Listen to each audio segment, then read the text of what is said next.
Okay, hello. Hello, hello. My hair's getting crazy. Welcome back to another Tuesday.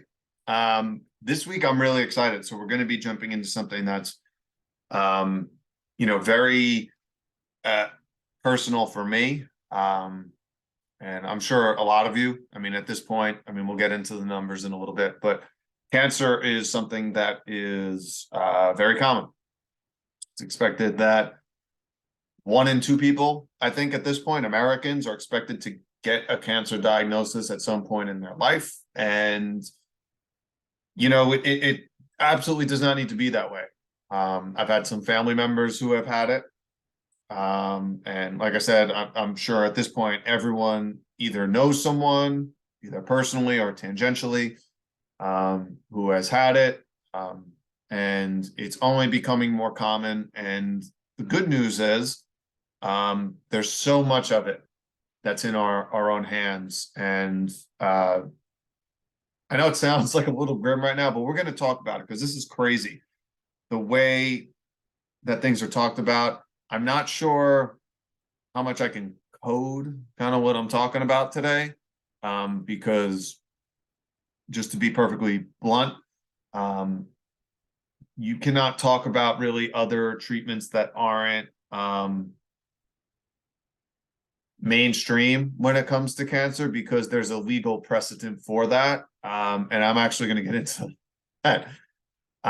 So it is quite literally big business here in the United States. That's probably not surprising to any of you here, but what you should understand is like how deep this goes and why it's so crazy.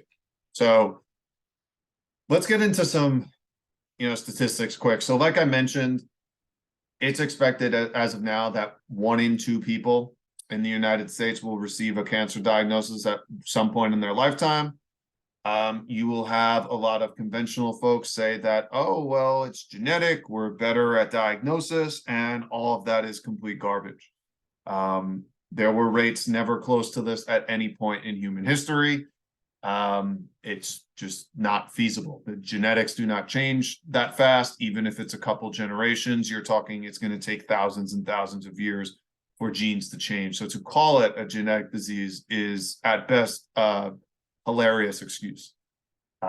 So, if you are worried, about potentially getting cancer because your mom or your sister or your grandma or your brother or whoever had cancer in the past and think that it's something that runs in your family, I'm going to tell you why that's not the case.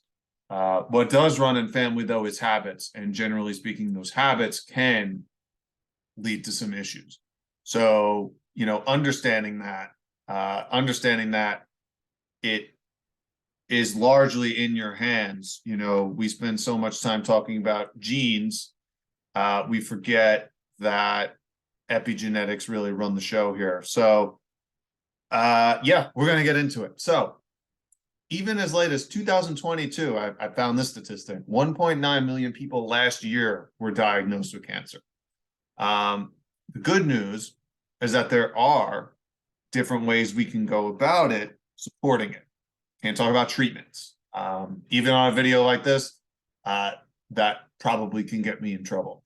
So we're going to talk about what is going on with cancer, why is it becoming more common, and more importantly, what you can do about it, and talk about ways to support it.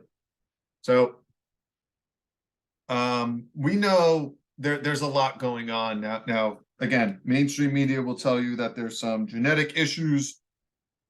Maybe you have the BRCA gene, maybe there's some other genetic predisposition that you're told is the reason why you're going to get cancer. And like I said, that's just not the case. I think we need to rewrite how we think of cancer, and it's actually a metabolic disease. It's not a genetic one. Most cancers, now, regardless of cell tissue or origin, and this is the part that most people get confused about, is it doesn't necessarily matter where it is in the body. So we get caught up, is it breast cancer? Is it prostate cancer? Is it lung cancer? Is it leukemia? Most cancers are actually of a singular disease of respiratory insufficiency coupled with fermentation. In other words, We're not getting oxygen. We're not getting what we need to the certain body tissues. And for whatever reason, that tissue is the one that's going to suffer. That's where cancer comes in. There are not really hundreds of cancer types that need to be studied. There is a common mechanism for all of them. So again, whether it's leukemia, whether it's breast cancer, whether it's prostate cancer, there are threads between them. They are not separate issues. And that's an important thing to kind of understand here. Now, as far as respiratory insufficiency, what does that mean? That's talking about, are you getting the oxygen and nutrients you need to cells? When that is not the case, that can lead to an issue with potentially walling things off. Because if you think about it, you have to start with this question, does the body make mistakes? And the answer is no. Nature does not make mistakes. Nature is infinitely smart. So the question is, what is the environment that we're putting ourselves in that's causing issues? Are there underlying infections? Is there hypoxia? Are we not getting in the oxygen we need? Is there inflammation or acidosis? That's essentially the same thing. Are we exposing ourselves to environmental toxins, to EMF radiation, to carcinogens on a regular basis? These are the real causes at the end of the day. And it's when cancer is the response to essentially wall these things off. Ultimately, if it goes on for too long, then yes, it could potentially cause some issues. But the response itself is a smart response given the environment. And we have to remember that, given the environment. There is an environment that causes this to happen. And that environment is in our grasp. It's in our control. So, and we have to realize that, in the cancer and a lot of diseases that have shown up over the past 100-ish years or so, pretty much were non-existent. If you go back to, say, the turn of the 20th century, I should say, the 1900s. These all came about within the last 100+ years. So this can't be genetic. It has to be something that's going on with the environment. Now, the politics thing we have to talk about. And there are people that have talked about this. For example, Robert Atkins, here's a quote. There is not one but many cures for cancer available, but they are all being systematically suppressed by the ACS, the American Cancer Society, the NCI, National Cancer Institute, and major oncology centers. They have too much of an interest in the status quo. Another one, we are not dealing with a scientific problem, we are dealing with a political issue. That's from Samuel Epstein, another doctor, MD. Now, where this started was with Rutherford versus the United States. And this was in the 70s, if I am correct. I don't remember the dates. But they found, so there was a ruling at the time that said, nonetheless, it appears uncontrovertible that a patient has the right to refuse cancer treatment altogether, and should he decide to forego conventional treatment, does he not possess a further right to enlist such non-toxic treatments, however unconventional, as he finds to be of comfort, particularly where recommended by his physician? So basically, what they found with this ruling is that people should have the right to choose whatever treatment they want, even if it is not of the conventional realm. Now, that sounds awesome. That's great. That's essentially what's happening.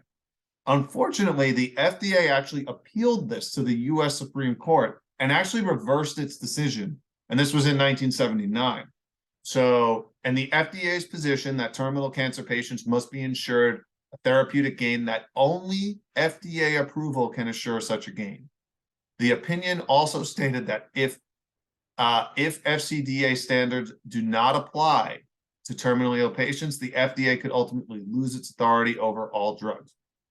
So in other words, Rutherford versus the US, what they found was, yes, everyone should be able to choose what they want to do, even if it's not unconventional. The FDA came in, appealed to the Supreme Court, and literally changed it to say, you have to go with the FDA-approved treatments, and that is the only way to go about it. That is where we have been since 1979, so you're talking 44 years in 2023. So that is kind of where we're at right now, as far as, the politics behind this and why this is so sketchy and why you probably don't see online a lot of folks talking about cancer, quote unquote, treatments in the alternative space. It is because it is quite literally illegal. And this is kind of what it stems from. So I just want you to know that because it's a really important message to kind of get in mind. Now, again, we talked about cancer as a metabolic disease. We have to talk about, what exactly is going on here. Now, we have to realize that, again, nature is smart. It is brilliant. And what we call diseases are actually natural processes that are born out of some sort of cause. If we find whatever that cause is, and we mentioned some earlier, the effect will be eliminated. So, this is kind of what we have to go on. What is the cause? Find it, eliminate it. Now, what I tend to see, or what I kind of consider when we're talking about cancer, is there is some sort of congestion. So we talk about the lymphatic system. We're going to get into that in a second. But if there is a congested lymphatic system, that could potentially create an environment where cancer can thrive. There's also like a degenerative kind where if the tissues or certain cells in the body are dying, the immune system is trying to eliminate these cells. It's congestion where it becomes an issue. So again, we have the lymphatic system, which is the body's sewer system, right? If that gets backed up, if that gets clogged, we're going to run into some real issues. And this can be caused by a lot of different things, from dairy products, refined sugars, chemicals, heavy metals, EMF radiations, farm proteins. All of these things that create inflammation and mucus is going to lead to an anti-inflammatory response in the body. But if this mucus accumulates in the lymphatic system and it becomes stagnant, or if there's too much mucus, it can overwhelm the system. It can back it up. And this blocks proper cellular respiration, this acidic, inflammatory environment, and could potentially lead to cell death or cell decay and open the doorway for cancer to come to life here. So, we have to remember that there's two main fluids in the body, right? We have blood, we have lymph. And blood is roughly 20% of the total fluid. Lymph accounts for about 80% of it. Yet, again, largely unappreciated. Even most holistic practitioners, I don't think, thoroughly understand that lymph makes up the majority of fluid in the body. And it is the main sewer system. Most practitioners will focus on the blood, the colon, and the primary immune system. But you have to realize the lymphatic system is primarily where that immune system is located. Now, when we're talking about the lymphatic system, I try to talk about it in conjunction with the immune system because I think they're very similar, or they work together.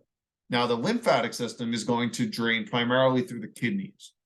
And when your kidneys are damaged or not working as well as they should, this can back up the sewer system in the body. So we have to think of the lymphatic system like this. If it works almost like the plumbing in the house, right? So we have these wastes that need to be carried, say from a sink, from a toilet, out to, say, a septic tank that is usually underground.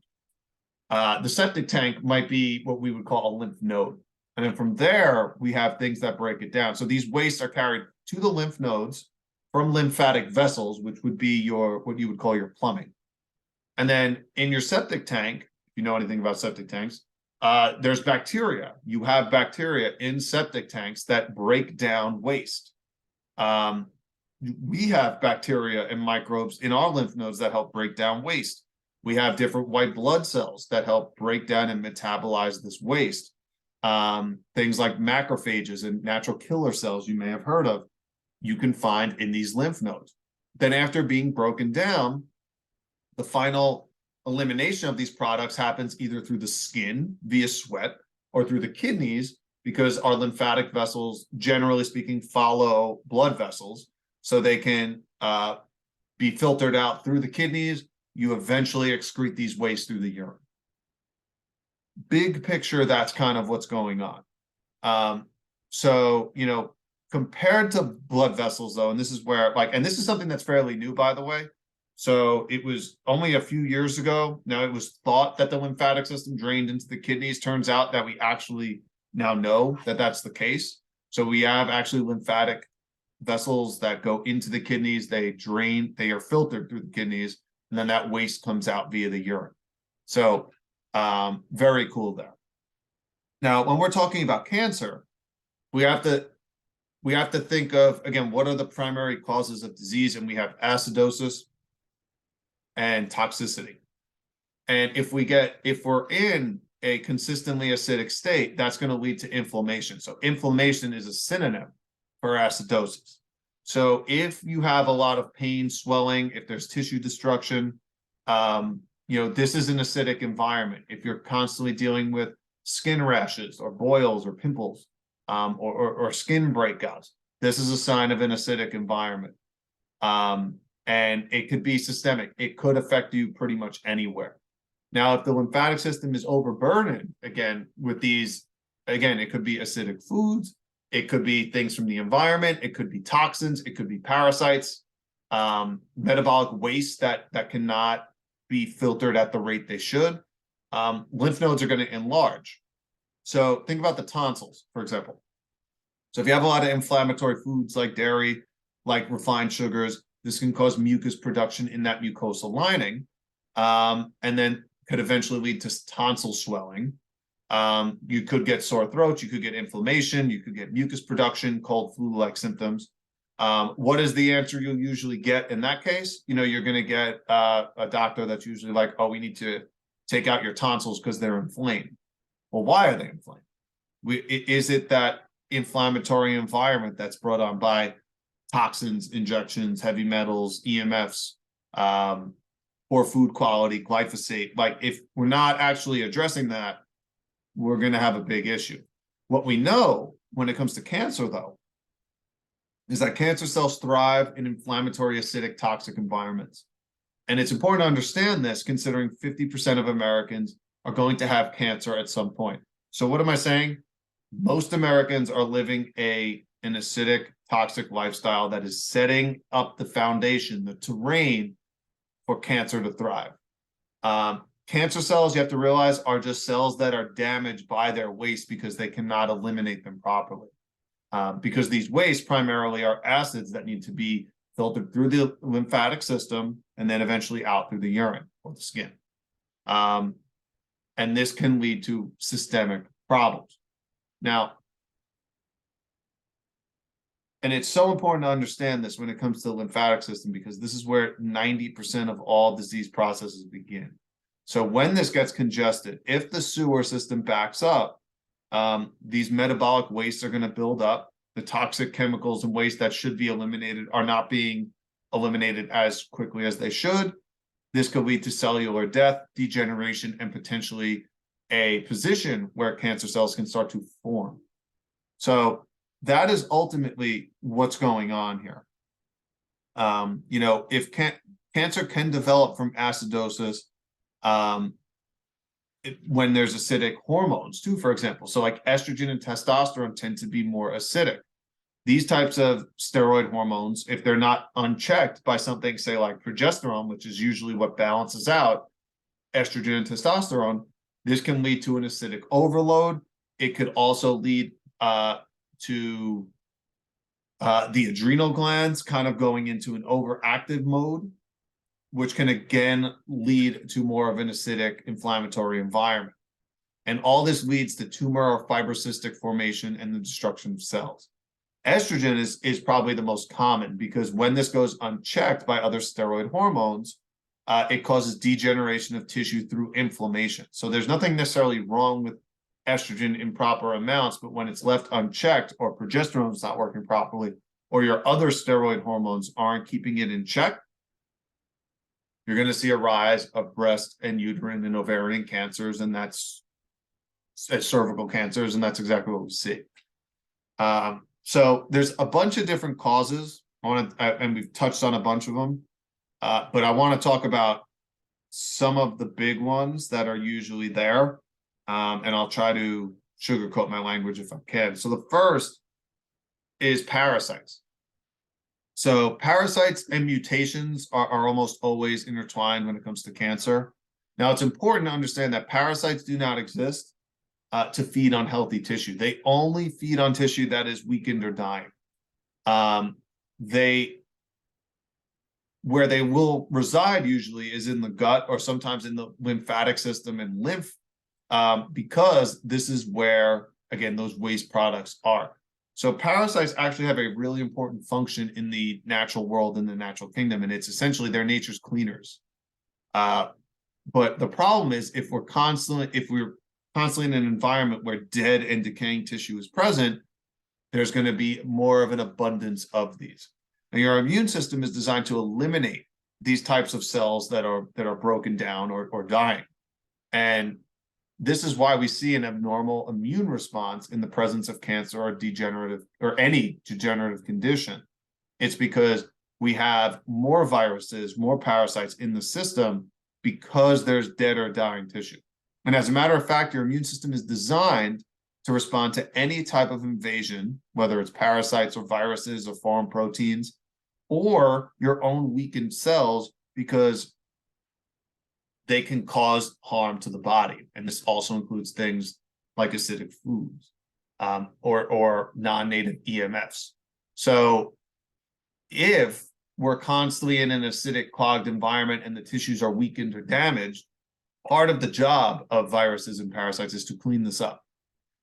And if we're constantly creating an environment where there's dead or decaying or dying tissue, then it creates an environment for things like yeast, mold, fungi, parasites to thrive.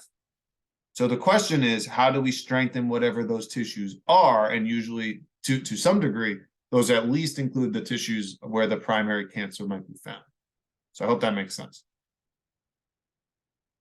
Chemicals are another huge thing. So, like I mentioned, cancer just doesn't appear. It actually takes years to develop a tumor. It's not something that just happens. However, that scale is slowly being hastened, quickened, shortened, because of the amounts of, again, non-native EMF that we're exposed to, chemicals and herbicides and pesticides, makeups, added hormones that are either in the food or that we're exposed to, again, through cosmetic products, potentially in the air, so people are developing cancers at a faster rate sometimes than years because of the amount of stuff that we use that is detrimental to the body. So it's really important to understand that. It's also too important to understand that in a lot of cancer cases, there's going to be a weak adrenals. So adrenal function is really important. So what we call cancer was actually virtually unknown to humans, again, up until around the turn of the 20th century again. And again, there's a lot that happened around 1900 that started shifting towards a lot of these Western diseases as far as the rates of them increasing at unprecedented numbers that we've ever seen before. And one of the examples of this is the poisonings that like really kind of cause issues here. And I'll try to go around this is polio and the injectable that's associated with it. So I don't know if you know this, but in the 1950s, the injectable they used, they manufactured it in monkey kidney tissue.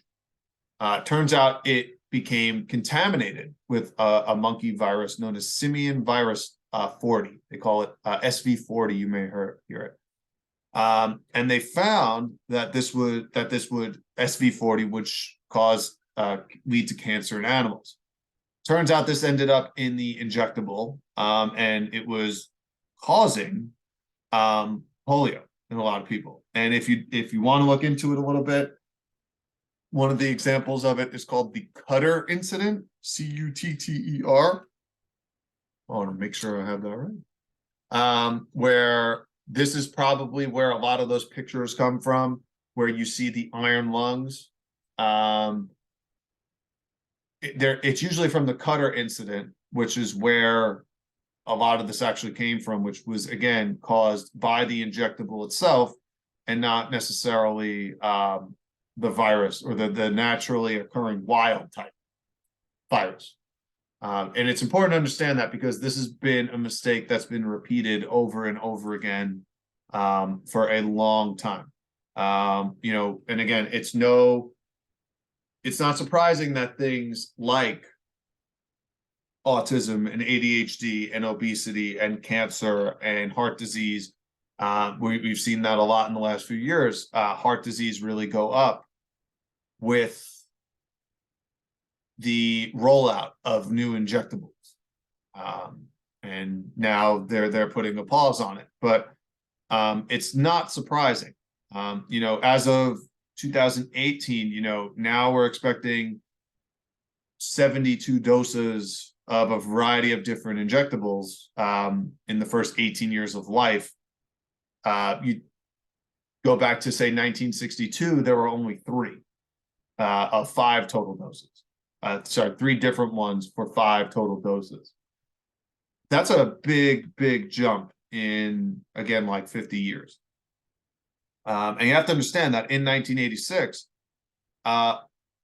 pharmaceutical companies that produce these injectables were given full federal protection from lawsuits that result from injury or death. This was kind of where the VAERS report came from, and obviously, as we've seen, it's not exactly reported as accurately and maybe as intently as it should be. And this is a huge issue. I mean, we already know now that the US gives 2 to 3 times more injectables to children than most other developed countries. And we see the rates of, again, things like ADHD, developmental delays, different types of cancer, lupus, arthritis, autism, brain damage, Alzheimer's, more present in America than other developed countries. And this is not an accident. This is a serious thing that we need to start taking more seriously if we want to get to the bottom of why this is happening, and more importantly, how do we get to the answer. So you have to understand that everything that we eat, drink, breathe, put on our skin, think, inject is going to affect our health to some degree. And until we get to a place where we recognize that there is a cost-benefit analysis that needs to be done, and it's not necessarily just one thing, it's the additive effect of multiple things over years that cause issues, we're going to keep running into the same problem. And it's up to us now to really get to the bottom of that. So why is this important, especially, you know, for kids and maybe expectant mothers? It's because at the moment of conception, the condition of each of the cells and the memories that are passed down to you from your parents that ultimately become part of your body determine how well that body is going to function. So we have what we might call a genetic predisposition. However, there are ways that we can strengthen those genetic weaknesses, and we are absolutely not required to experience them. This is where something like iridology comes in. You can see a potential inherent weakness, but that does not mean that it's active in said person or ever will be. And that is something that is on us. Now, one thing I want to touch on is autoimmunity. And a lot of your allopath or conventional medicine doctors will say that cancer is an autoimmune disease. I find that this is a bit misleading, and it's kind of a catch-all. Basically, I find if someone calls something an autoimmune disease, my opinion is they just don't necessarily know or what the cause is. So they'll say the body's attacking itself, which is a ridiculous concept. If you remember what we started with, nature doesn't make mistakes. So there is a reason. It's on us to find out what that reason is, but there is a reason. Now, your body's immune cells are especially designed to attack and consume, again, weak, mutated, or dying cells. And this is especially true of cells like T cells, B cells, and natural killer cells, NK cells. You might also see macrophages, neutrophils, basophils also do this cleanup. And this is necessary for survival. The weaker a cell or tissue becomes from inflammation or acidosis or toxicity, is going to lead to, is basically an invitation for parasites and will lead to a heightened immune response. So when you understand that the body is meant to allow the healthy to thrive and consume the weak, we have to then think, okay, the strong survive in nature. What is going to make us strong? And when we start getting to the answer, that is when we're going to get to the bottom of what's going on here. So, we have to talk about like the big causes, right? And we talked about a couple. Now we have to talk about the nutrition part, but specifically the things that cause it. So if you go to the truthaboutcancer.com, which is probably not Google's favorite site, let's go with that. They have a list from a few years ago. Then I forget the actual date, that talks about the 10 foods that if you essentially stop consuming these, you can cut your cancer risk in half. That's a pretty good start, I would say. First is GMO foods. Now, more than 90% of our 90% of our corn and soy are now genetically modified. We know that adequate testing was never done on GMO foods. No one, including the growers, know the long-term effects on human health, but what we know is that it allows for certain pesticide and herbicides that we're going to get into that do cause damage to human beings, and we're going to touch on that. Microwave popcorn, believe it or not, is a big one. So the bags usually are lined with chemicals that are known carcinogens. The microwave popcorn is actually at the center of lung cancer debates because of this. And not only the kernels and the oil GMO, which are big issues and likely sprayed with different herbicides and pesticides, the fumes released from the artificial butter contain diacetyl, which is actually is toxic to human beings. Canned goods, these are a huge one. We have endocrine disruptors like BPA. We know that BPA alters the function of brain cells. Plastic goods, thermal paper, water lines, dental composites all contain BPA, or a lot of them, I should say, contain BPA. They can alter your DNA. So avoiding anything lined with BPA is huge. Grilled red meat. So when you grill meat, in general, it's going to release something known as heterocyclic aromatic amines, which we know are carcinogenic. And you can look them up, HAAs. So that's something that's huge too. Refined sugar. High fructose corn syrup is the #1 source of calories, believe it or not, here in the United States. Can lead to a variety of different issues, whether it's insulin resistance due to insulin spikes. Also can encourage the growth of cancer. So high fructose corn syrup is really on there. If you absolutely need to use a sweetener, I like organic honey or maple syrup. Those are my two favorite ones. If you need a dry sugar for whatever reason, try coconut sugar, try date sugar. Those are essentially the ones that I go. Salted, pickled, or smoked foods. Now, again, if you're not doing these yourself, typically these are going to contain preservatives like nitrates. And these can accumulate in the body over time, damage cells, and ultimately affect with their ability to reproduce, who potentially is associated with cancer. Smoked foods also do the same thing because nitrates get converted to nitrites, which again can cause damage at the cellular level. Sodas, carbonated beverages. So again, high fructose corn syrup is a big issue. Going to cause a lot of major problems. White flour, similar. Going to cause issues with insulin and glucose spikes.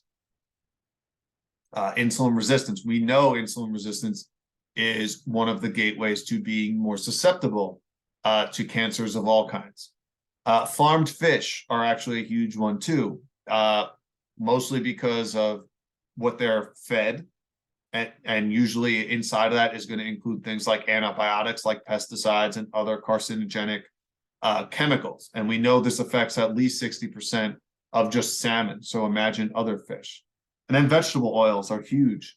When these are heated, you have to understand it changes their chemical properties, and these rancid oils do cause damage to cells, increase the amount of reactive oxygen species or free radicals in the body, and is going to create an environment for potential cell malfunction.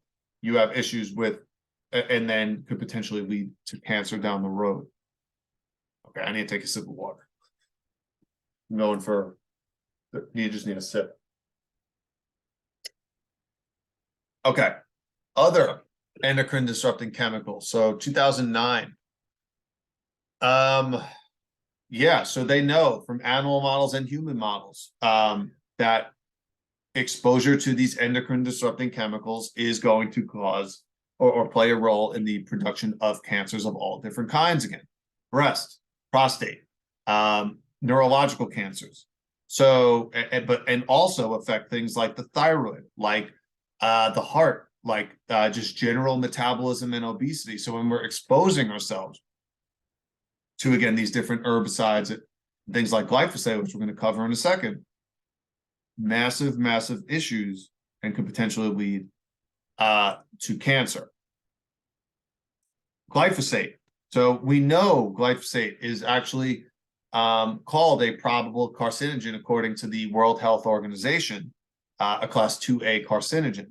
And we talked about that more recently as far as being an issue. We know it disrupts your hormones.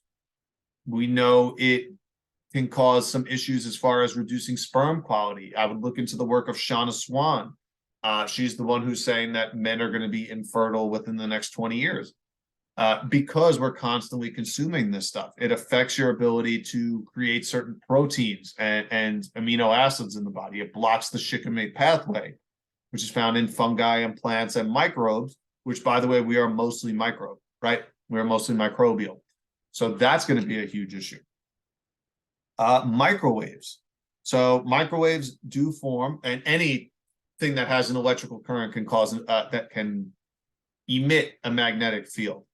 So when a microwave oven is turned on, EMFs can permeate actually your entire house. They travel through walls, ceilings, and you. In May 2011, the World Health Organization actually officially classified the type of EMF exposure as a class 2B possible carcinogen emitted from microwaves. Microwave ovens, cables, and motor also give off high magnetic fields, often over 10 milligauss, and exposures of just 4 milligauss have been firmly linked to leukemia. So constantly using a microwave can be an issue because these magnetic fields are considered carcinogenic. So, you know, we know that microwaving things are more associated to different types of cancer. Microwaving things like milk and cereal convert some of their amino acids into carcinogenic substances. Microwaving meats creates the production of different nitrates and nitrates, which are known nitrites and nitrates, which are known carcinogens. Microwaving food increases cholesterol levels, we find. Even thawing out frozen fruits convert their glucoside and galactoside in containing fractions into carcinogens. So part of these become carcinogenic. So microwaves, absolutely something that you want to avoid, for sure.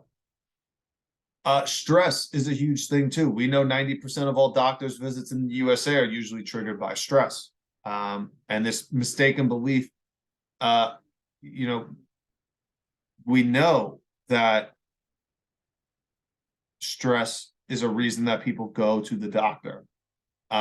It's the main reason people go to the doctor. So if we're not addressing the physical, chemical, and emotional stresses, we're going to leave ourselves open to potentially developing cancer. Root canals, dental procedures are absolutely going to be associated with too. I believe like 80 some odd percent of breast cancer patients tend to have a root canal or an infection on a tooth, usually on that meridian, on the same side. So if you have a root canal or an infected tooth that either hasn't been extracted and cleaned or dealt with appropriately, there is a higher risk associated with that. And it's important to address that ideally sooner than later. Because if there is a root canal and it doesn't have any, for example, blood supply left, that's essentially leaving fruits, dead tissue in the body, and that's going to not end well. So that all sounds overwhelming. I know that all sounds like there's too much. There's a lot going on. You know, there's not much we can do. But the truth is, there's a lot we can do, or there are choices out there. Now, again, we're not talking about treatment. We're talking about things that you can do to potentially start healing and create an environment where cancer wouldn't thrive, because that's ultimately what's happening here. It starts, in my opinion, with detoxification. Now, I mentioned at the top that most folks, especially here in America, live an acidic life, an acidic lifestyle. Primarily, again, a standard American diet of mostly meat, dairy, and refined sugars or grains and processed oils, all of which are very acidic. They're going to cause a thickening of blood. They're going to cause mucus formation. It's going to damage the gut.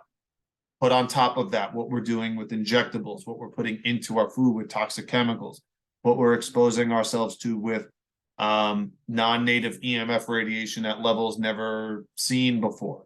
We're already seeing this with the 5G rollout. All of these are going to lead to an area where we're in an over-acidic environment. It's going to lead to inflammation and the buildup of cellular toxicity.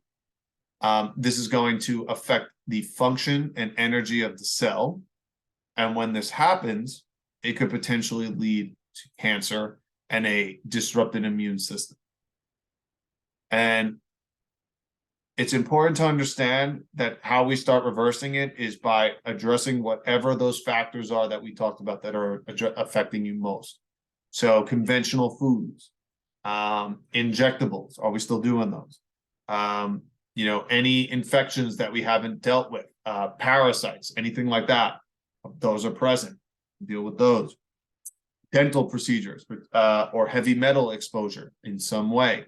EMFs in things that we don't necessarily need. We don't need the smartwatch. We don't need the Alexa. We don't need the Wi-Fi on all day. We can shut that off. You know, just limiting that exposure goes a really long way. Not carrying a cell phone in your pocket. You know, either, you know, your side pocket, try to keep it in a bag, keep it on airplane mode when you're not using it. You know, little things all are going to eat up, and then the nutrition part is fundamental, though, on top of that. And it's really, really important. I can't stress this enough, but like the only nutrition protocol that's ever been shown to reduce cancer risk to any degree is primarily fruits and vegetables. There is no all meat or mostly meat approach that has ever been shown to reduce cancer risk or decrease cancer rate, ever.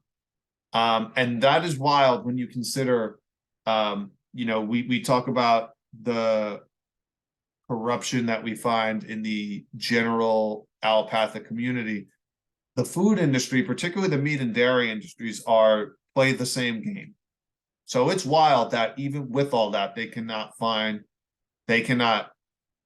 get a study to show this. There are a lot that show the benefits, though, of fruits and vegetables. If you have issues with fruits and vegetables, we have to address the underlying root cause or the gut issue that's associated with it. Maybe it's parasites, maybe it's SIBO, maybe it's H. pylori, maybe it's candida, leaky gut. These are root causes, dysbiosis. We can address those. It's not the fruits and vegetables. We can get into this. Like, start with getting the nutrients you can in. So juicing, blending, that's usually the easiest way because you're already partially breaking down this food. It's easier on the stomach. It's easier on the intestines. It's easier to absorb. So starting with that is a really good way to go. Going very high in the fruits and vegetables, and ideally exclusively, is going to go a really long way. You know, fasting can be an incredibly powerful protocol here too, I suggest working with someone on that because it can go a really, really long way. But some people you may need to kind of work up to that. When it comes to cancer, getting the nutrition you need to build healthy tissue while also getting the nourishment you need is a really good place to start. So I would say high fruits and vegetables. I would say if we're gonna supplement and fix the gut, I do like starting with a 30-day cleanse so we can get rid of any parasites or viruses or microbes or fungi that might be playing a role and likely are to some degree. We can get the nutrition we need. We can detoxify the glyphosate and improve digestion. That's going to go a real long way. And then addressing the other stuff. Are we sleeping? Are we getting the sunlight we need on a regular basis to get our cells to work properly? These are the things we absolutely need to kind of get started. So ultimately, we're talking about juicing, we're talking about blending, we're talking about getting in the sun, we're talking about movement. My God, like movement is going to go such a long way too, because it stimulates the immune system in a positive way. So, I would highly suggest getting on a 100% organic plant-based approach, ideally lots of fruits and vegetables. I would supplement it with a 30-day, cleanse at least to start. And maybe we need to push it for 30 to 60 with a lot of greens, a lot of different fruits, a lot of juicing, getting the nutrition you need, detoxing the body, cleansing out the colon, dealing with any underlying infections, because all of it is going to play a role. So that's where I would start with it. Again, I know this is a lot. I know it's overwhelming, but there's so many people out there that are struggling. And, if you can check out what's going on in Mexico and look into what they're doing, it's all this stuff. It's the juicing, it's the blending, it's fasting. There's so many, there's fasting protocols in the membership. So look into them, start with them, test where you're at and get going. And if you need, individual one-on-one support, then let's talk, because, there are things we can do to support the body. So I love you. I hope you have a wonderful day, and I will see you soon. Have a great one.